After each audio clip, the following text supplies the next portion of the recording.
Hey, welcome to Brighter Rays this week. We are looking at Proverbs chapter 6, 6 through 11. This is called Go to the Ant. So let me begin by reading that passage. It says, Go to the ant, O sluggard, consider her ways and be wise. Without having any chief, officer, or ruler, she prepares her bread in summer and gathers her food in harvest. How long will you lie there, O sluggard? When will you rise from your sleep, a little slumber, a little folding of the hands to rest, and poverty will come upon you like a robber, and want like an armed man. So that's what we're looking at this week. So I begin this message with a quote from Charles Spurgeon, who really introduces our topic very aptly. He says, As the spiritual guide of the flock of God along the intricate mazes of experience, it is the duty of the gospel minister to point out every turning of the road to heaven, to speak concerning its desires or its privileges, and to warn any whom he may suspect to be in a position peculiarly, I can't say that word, peculiarly perilous.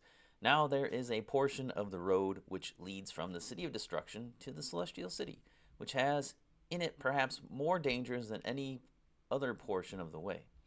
It does not abound with lions, there are no dragons in it, it has no dark woods and no deep pitfalls. Yet more seeming pilgrims have been destroyed in that portion of the road than anywhere else. And not even Doubting Castle, with all its host of bones, can show so many who have been slain there. It is the part of the road called the Enchanted Ground. The great geographer, John Bunyan, well pictured it when he said, I then saw in my dream that they went on until they came into a certain country, whose air naturally tended to make one drowsy, if he came a stranger into it. And here Hopeful began to be very dull and heavy of sleep. Wherefore he said unto Christian, I do now begin to grow so drowsy that I can scarcely hold up my eyes. Let us lie down here and take one nap. Christian says, but by no means, lest sleeping we never wake more. Hopeful says, Why, my brother, sleep is sweet to the laboring man. We may be refreshed if we take a nap. Christian says, Do you not remember that one of the shepherds bid us beware of the enchanted ground? He meant by that we should be aware of sleeping. Wherefore let us not sleep as do others, but let us watch and be sober. There is no doubt many of us, beloved, who are passing over this plain. And I fear that this is the condition of the majority of the churches in the present day.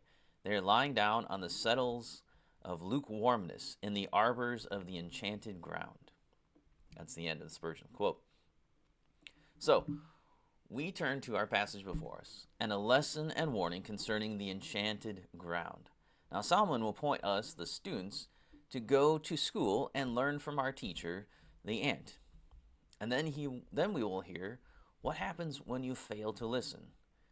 And continuing the school metaphor, you are put in detention, or you're going to be rebuked by God. And so those are the points that we're going to be looking at. Those are the two sections we're going to look at. It's time for school and it's time for detention. It's time for rebuke.